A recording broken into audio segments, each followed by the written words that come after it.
Hey guys, it's Simon. This is Pro Wrestling Unlimited as we are here on the 21st of September 2020 to talk about everything that went down tonight on Monday Night Raw. Last night's Monday Night Raw does go. I thought it was really, I don't want to use the term hit or miss, but it kind of was a little bit because there were some good things. There were some like, what the hell are you even thinking things as well. And we'll get into all that. But before we do, I want to thank everybody for joining us here. Twitch.tv / excuse me, I had to burp there for a second. Twitch.tv / PWUnlimited. Remember, you can support us a couple of different ways here on Twitch. One way is by donating bits, or another way is by a subscription. Whether you do one of those tiered subscriptions or you subscribe for free with Amazon Prime, because if you have Amazon Prime, then you have Twitch Prime. And if you have Twitch Prime, no, it's now called Prime Gaming. My mistake. If you have Prime Gaming and Amazon Prime, then you get to subscribe to any Twitch channel, any one Twitch channel you want to subscribe to for the month and support. And we would greatly appreciate it if we were that channel you supported. It doesn't cost you anything if you're already paying for Amazon Prime. But with that, we got a number of you in here to talk about Monday Night Raw. Remember, you can be part of tonight's show. All you got to do is text. Text into 510-906-1341. Number right there at the bottom of the screen. It will be scrolling periodically throughout the show. And if I can get my button here to work, you would also be able to see the number in the live chat. But it's not wanting to go. So let's just type it in really fast. Text for thoughts to 510-906-1341. Whoops. Well, I messed that up. Try that one more time, folks. 1341.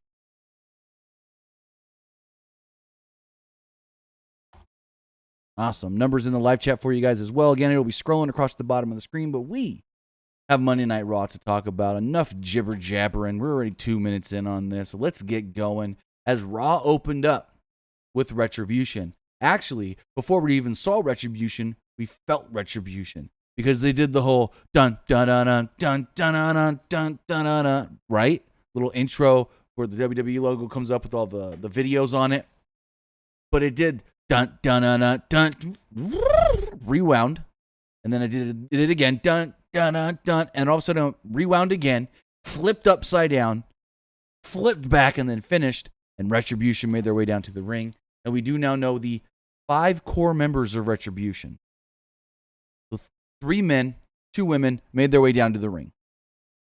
These were Mia Yim, Mercedes Martinez, Dio Madden, Shane Thorne, and Dominik Dijakovic. But as we learn later, they are not Shane Thorne, Dominik Dijakovic, and Dio Madden anymore. They are, let me scroll here and see. Hold on, I got to fast forward my notes. They are now going by the names of Slapjack, T-Bar, and Mace.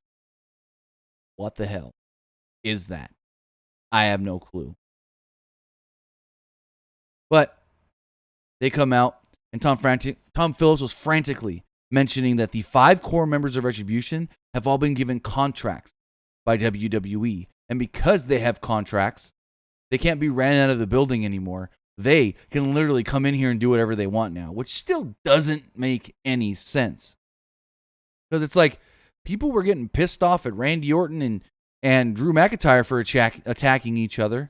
But you're going to tell us that Retribution can attack anybody they want? And there's no retribution, or there's no pun intended there. There's no repercussions? Yeah, okay. Mia Yim spoke first. And she's got this mask on that's supposed to have her mouth open. And she's like, yeah, we have contracts now. And we're here to show everybody what it really means to be Retribution, you know? And I'm like, oh, Lord, this mask thing already ain't working because it doesn't fit. And then Dijakovic grabs the mic and starts talking. And he's got his Bane mask on. And he's like, well, we want to say that the superstars in the back now really have to worry about us. Because we're not whores for paychecks. We're here to teach lessons. And I'm like, what? You're just Bane. Then you had Dio Madden looking super cool with his mask on and the long dreads. Actually worked for me. It actually worked. But they were interrupted, of course, by the Hurt Business. Hurt Business made their way down to the ring. And as they got in the ring, Retribution ran off. MVP and Bobby Lashley threatened them. Suddenly, way more, like a dozen people in masks, just the ski masks, ran down and circled the ring. They jumped in the ring and attacked the Hurt Business as the other members of the core Retribution jumped in and helped. After the break, everyone was just gone. They went to break. When they came back, everyone was just gone. Like, what kind of crap? You're just going to have that happen and then not what? So Phillips, Byron Saxton, and Jerry Lawler, who was here tonight covering for Samoa Joe, couldn't believe that Retribution was actually given contracts. And that was it. So Sarah Schreiber talking to Rey Mysterio about Dominic getting his first shot at a possible championship here in WWE. Rey said that he made his mark in WWE as a tag team. And it was an honor that Dominic could follow in his footsteps. Give me 1 second.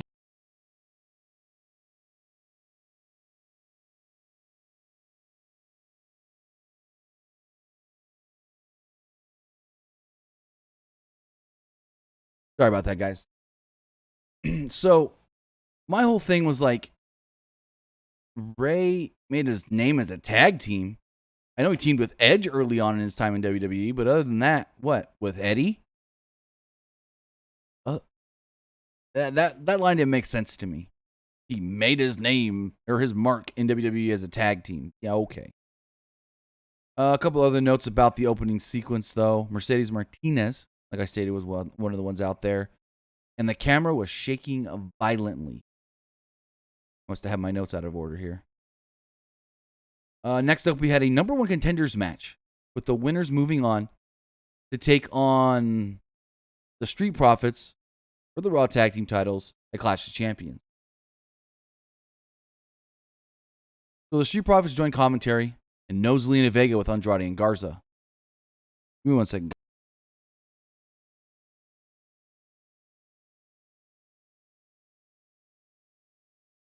So the three teams in this match again, Andrade and Garza, Seth Rollins and Murphy, and Dominic Mysterio and Humberto Carrillo. I think this is the first time we've seen Humberto on an episode of Raw since August 10th, when he lost to Rollins in like 3 minutes.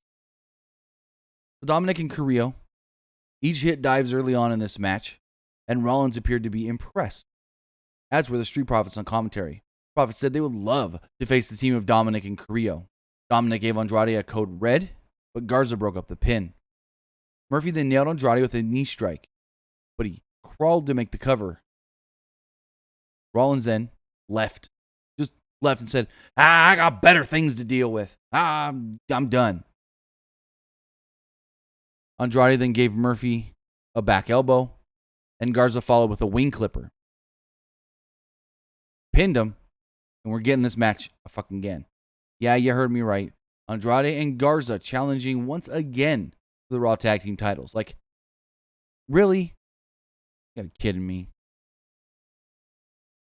So this is now the 9th show that we're getting some form of Andrade and Garza versus Ford and Dawkins, whether it's in singles or tag team competition. It's like the 8th out of 9 or 9 out of 10 shows, something like that. Retribution cuts a promo in the back. Dijakovic did the talking. He said, hurt business. Well, this is after they're beating people up, too. He said, hurt business. Could have been a part of the solution. But we're instead part of the problem because they bowed to WWE just for the money. Retribution said that they would make Hurt Business pay with Retribution. They then teased having a match later on tonight, which we learned was the main event. We see Shane McMahon. He's going over to Raw Underground.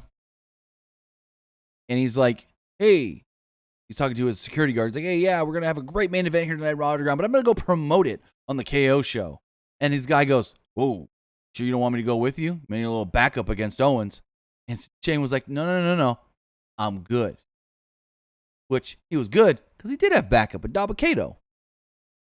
Owens said that it was time to move on from Captain Hot Topic, a.k.a. Aleister Black. Couldn't believe it.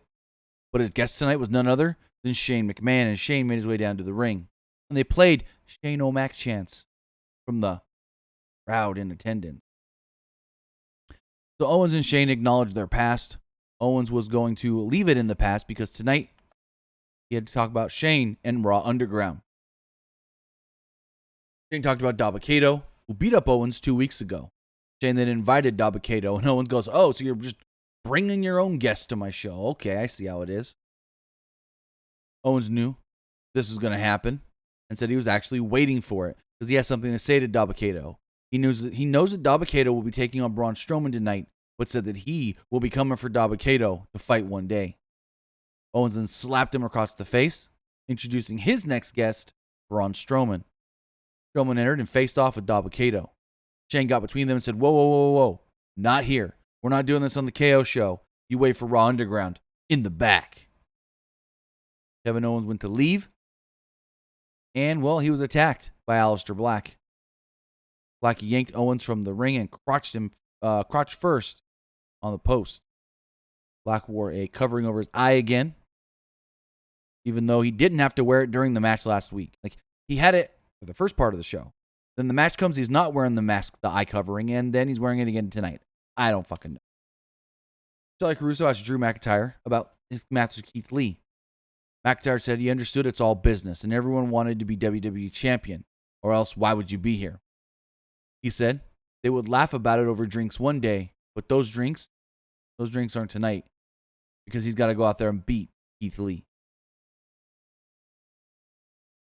We then got the official word that Retribution will be taking on the Hurt Business later on tonight. Next up, we did get Keith Lee versus Drew McIntyre.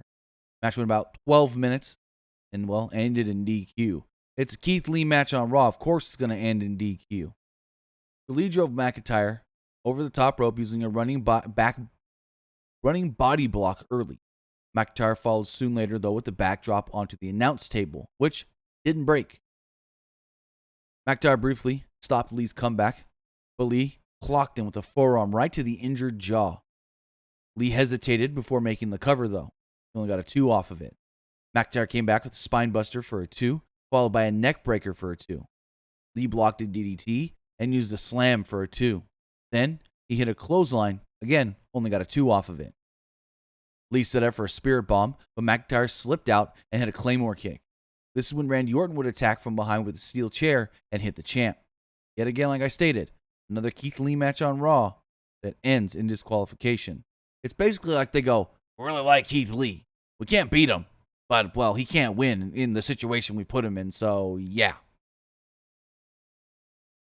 Orton then remained in the ring after the break. The crowd was booing. Orton shamed them and shamed the fans for doubting him. He said a Clash of Champions is his time. He said he's the one constant in WWE over the past 20 years. He has never walked away from a title shot, and that wasn't going to happen this time. He acknowledged that Sunday's title match wasn't a normal match and walked over to the ambulance that was parked at the top of the ramp. As he was being carried away in the ambulance a few weeks ago, Orton says that he realized what everyone must have felt like after being taken out by him. He said that this ambulance meant different things to different people, but to him, it represents a 14th World Championship. He said McIntyre's title reign would flatline with an RKO. I loved that line. With this being an ambulance match and everything, I thought that line was perfect. McIntyre's title reign will flatline with an RKO. I love that line. So in the backstage, Schreiber asked Asuka who the biggest threat between Mickie James and Zelina Vega would be when Billie Kay would interrupt. She basically said that she wants a shot at the women's title. She wondered if Schreiber even thought that she was worthy. Peyton Royce would then show up and say no, she wants a shot at the championship. Asuka then wondered, are you still friends? And they said, well, of course, we're just not allowed a team anymore. And Billy says, yeah, I know Peyton would always have my back, right? And Peyton was like, yeah, we're still friends. Okay. Asuka then said that no one will be ready at Clash of Champions, but Peyton Royce was also not ready tonight. We then learned that Asuka will take on Peyton Royce in a warm-up match later on. Next up, we got a number one contenders match. It was Zelina Vega versus Mickie James. There were pre-taped James promos before this where she did not give an update on last week's finish and would not give up and says she was not giving up going after the women's title. So Vega slapped on an octopus hold early and James got out of it by ramming her into the corner. James blocked a kick and they exchanged roll-ups. James hit a series of kicks and flapjacks followed by a Fez press off the top for a near fall. Vega blocked a DDT and yanked James onto the top or off the ropes into a backcracker and pinned her to pick up the victory. Yes, Zelina Vega defeated Mickie James and will now be moving on to challenge Asuka for the Raw Women's Championship at Clash of Champions. Those words all just came out of my mouth. Next up, the Hurt Business beat up the secondary members of Retribution backstage. MVP asked Lashley and Shelton Benjamin if they had things under control because he had other things to take care of. They said yes. Then they got a video package for Bianca Belair, basically just her working out at the PC gym. There was a dumb segment with R-Truth running away from a shark at the beach, and the shark was actually, well, Akira Tozawa.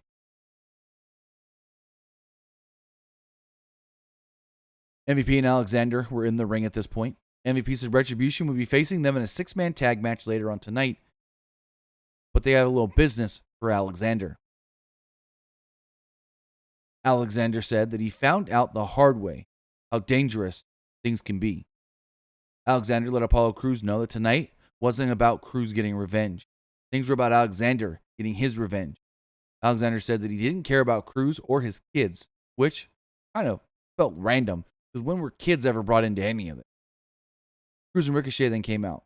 Crews didn't care why Alexander did what he did, but tonight he would pay, and we would see a preview of the U.S. title match at Clash of Champions, because apparently Apollo Crews is getting a rematch this Sunday. We got Apollo Crews versus Alexander. Match went about 8 minutes long. Crews used a baseball slide and then went back. Went to break about 30 seconds into the match. Alexander was in control when we came back. He used a Michinoku driver for a 2. Crews came back with an Enziguri, flying elbow, stinger splash, and Samoan drop. Only got 2 off all that. Alexander then responded with a suicide dive. Ricochet got in his face, so he told Ricochet back off. Alexander slipped back into the ring, and Crews caught him with a roll-up to pick up the victory. So Crews defeats Alexander, which makes sense because he's challenging for the U.S. title Sunday. The Hurt Business music hits. And, well, Bobby Lashley came, and he attacked Crews and put him in the, what do they call him, the Hurt Lock, his full Nelson. We go to the third hour of the night, and you know what the third hour of the night means? Whoo, Raw Underground. The first match in Raw Underground was Dolph Ziggler versus Arturo Ruas. They went back and forth for a while, where Ziggler won with a sleeper. Shane then wanted to talk to Braun Strowman, but he didn't want to talk to him personally. So he handed the mic to Brianna Brandy, who acted as his, I guess you could say, interview girl for Raw Underground tonight. This tricked Strowman into speaking, I guess. He threatened to beat up everyone and send them home with a pocket full of teeth, and told Shane that he could get in the ring if he wanted to as well. Next up, in a just horrible segment, Seth came out. Seth Rollins came out, started speaking about the Mysterio family. He said, over the weekend, we saw some photos on WWE.com about the Mysterios that really got me thinking. Look at this photo here. You see all the Mysterios standing there, and Dominic a little taller. You got Angie, Ray, Aaliyah, Dominic. And Seth's like, at first glance, I knew there was something wrong with this photo. I knew something was off. Can you see it? And it was supposed to be that Dominic, like, look at Ray, look at Dominic. Look at Ray, look at Dominic. And he's like, there's obvious. Trying to say that Dominic's too tall to be Ray's kid. Rollins said that he had some people do some investigating for him, and the results of the investigation are in the envelope in his hands. He said, but first I'm going to invite the Mysterio family out to explain this all themselves. They ended up on the stage, and Ray threatened to beat up Seth. Rollins tried to calm the situation down. He said, hey, I respect you and your family. I respect everything you do, and I respect you standing up for yourselves. Rollins said they deserve the truth, though. Rollins says they had a DNA test taken. My first thought was, we already know Eddie's the bio dad. We already know it's Eddie, and that's why he's taller. And Ray literally said, come on, Seth, we've already been through this. Seth said, I know, but technology has advanced. Things are different now, way more better. He had the truth on whether or not Ray was Dominic's father. Rollins said Ray was not the father. He then laughed.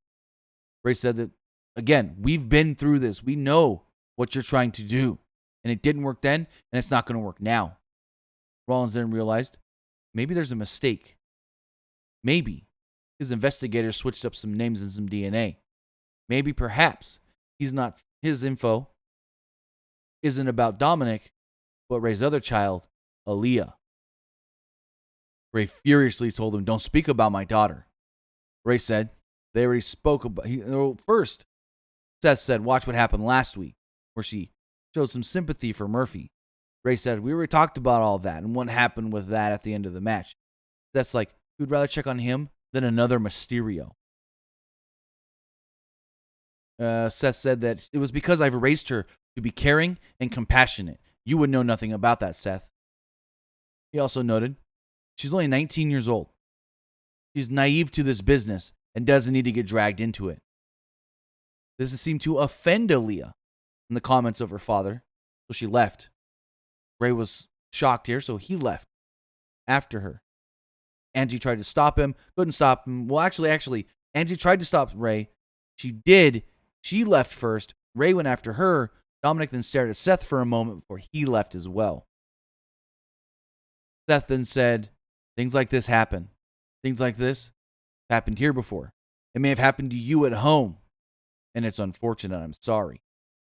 It really would have been good if Seth would have ended it with, and it's also happened to me and my own family as well. He kind of did. Grew up without his father.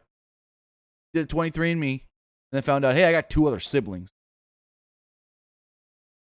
But here's my takeaway from this, and I'm not trying to be rude or disrespectful. If they're trying to tell us that 15 years ago we learned that Dominic was not Ray's kid, and now that Aaliyah may not be Ray's kid, can Angie gets around. Angie just waiting for Ray to go on the road. Just saying. That's the first thought that came to my mind when they're over here telling us that neither of Ray's kids are biologically his.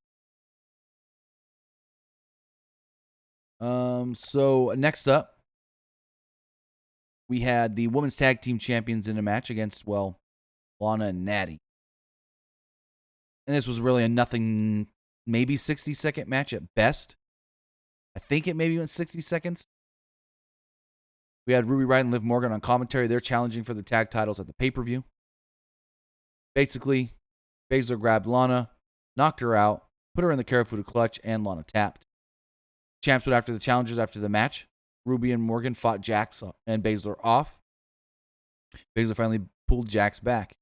Jackson saw Lana nearby, grabbed her, and for the second week in a row, Samoan dropped her through the table. In the back, Charlie Caruso interviewed Drew McIntyre, who was icing his jaw. He said he was going to beat the piss out of Randy Orton on Sunday. And right now, he's going to go look for a fight. He said that as he left the trainer's room. In the back, Aaliyah told Ray that she could speak for herself. That I'm not a little kid anymore. Ray said he was just trying to protect her from Seth. He said the only reason she came here was to support Dominic.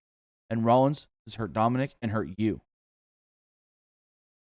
She seemed to indicate that this may be Ray's fault. That's how I took it. Like, she's like, I came here to support my brother.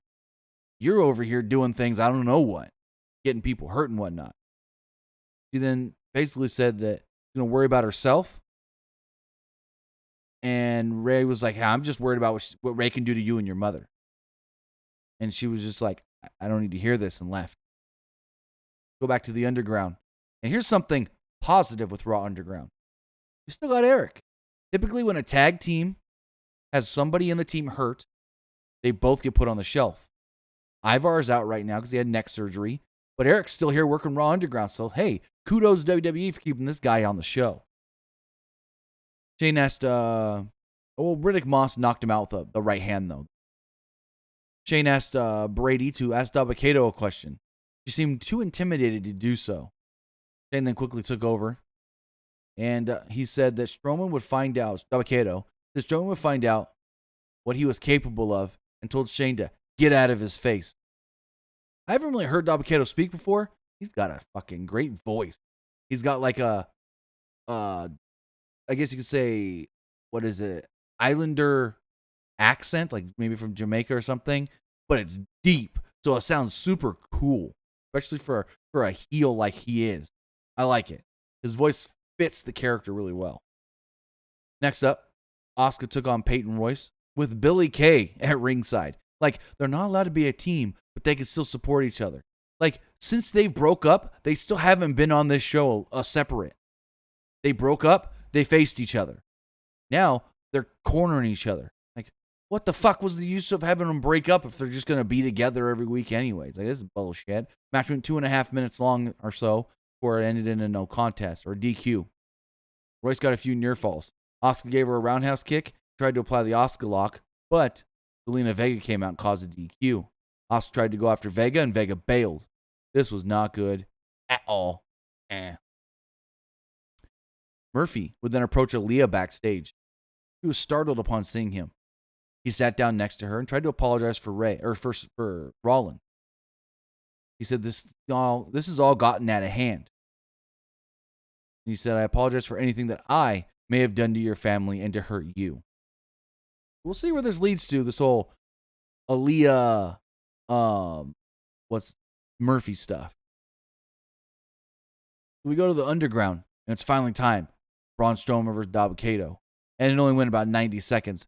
Strowman knocked out Dabba-Kato, applied a choke. Dabba-Kato got out of the choke. Strowman then knocked him down again, jumped on Dabba-Kato, and the referee stopped it. I don't know what we were really expecting, but Braun Strowman won. Shane then said, Shane actually, for the first time, wasn't just calling this Raw Underground either. He kept saying Shane McMahon's Raw Underground or Raw Underground with Shane McMahon. Because he said at the end, he was like, all right, guys, that's our main event. It was a great contest between these two. We'll see you next week on Shane McMahon's Raw Underground. Okay. I mean, Shane has wanted to be an MMA promoter since like 2000. In 2000, Shane actually tried to get Vince to buy Pride because he wanted to run an MMA promotion, and Vince thought it wasn't going to be profitable for them, which I don't know if it would have been or not, but hey, we'll see. Finally, we get our main event of the night. It was a 6-man tag team match with the Hurt Business against Retribution's, what are their names again? Slappy? No. Not Slappy. It was Slapjack, T-Bar, and Mace. What? Who came up with these goddamn names? And we don't know which is which. We don't know if Slapjack is maybe Dio Madden. We don't know if Mace is Shane Thorne. Or if T-Bar is Dijakovic. We don't know who's who. They didn't specify. So they added cheering when the Hurt Business came out. Kind of weird because they're supposed to be heels, but they're acting like babyface. The match didn't last long. It went about 6 minutes. Not too much actually happened. It was Cedric, Shelton, and Lashley with MVP at ringside. So they go about 6 minutes, and the match ends in DQ when T-Bar or Mace, I don't know which one, wasn't the legal man and punched Lashley. So the ref just ends it. Secondary members of Retribution came down and attacked the Hurt Business, and then McIntyre would come down with the Raw locker room because, hey, finally, we ain't got a lot of bitches that don't want to come out and help people. Finally came out and helped everybody. But one man came out and helped himself, and that man was Randy Orton. Instead of helping the Raw roster against Retribution, Randy Orton would instead hit an RKO on Drew McIntyre. Orton then slipped out of the ring, and there we go. That was Monday Night Raw. Again, I thought the show had some okay moments, but it had a number of not okay moments as well. Overall, if I had to rate the show, I'm going to be generous and give it a 6 point. No, I'm going to go 6. I was thinking maybe 6.5, but no, I'm going to go 6. And I still think that's a little generous, to be completely honest. But with that, guys, remember, if you want to be part of tonight's show, you can do so by texting in to 510-906-1341. Again, that number is 510-906-1341. This person says, do you see any titles changing on Sunday? God, I'm thinking of all the title matches we're getting. I can maybe see somehow Sami Zayn becomes the true U.S. champion. I almost don't think they should take it off of Jeff, but I can see him doing some screwy thing where Sami somehow wins and then Jeff gets another rematch. And this person says, just a what-if conspiracy theory, but do you think Ray would have been Dominic's partner and win if Ray wasn't injured, as like a callback to Ray's first title in WWE? No. I mean, I think Ray and Dominic should be tag champs eventually, but no. Because, I mean, they did the whole paternity thing.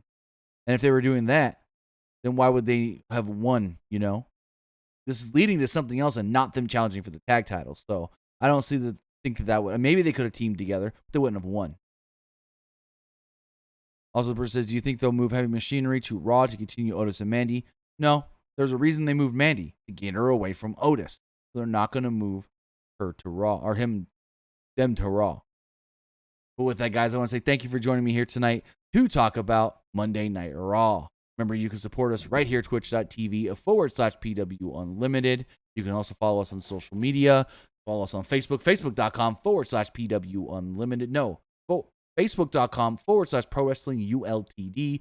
Follow us on Instagram by searching for Pro Wrestling Unlimited. And follow us on Twitter at PWUnlimited. Also, remember, if you missed any of this show or any of our previous reviews, you can catch those on the PW Unlimited Twitch channel, or YouTube channel, sorry. I was reading something in the chat at the same time.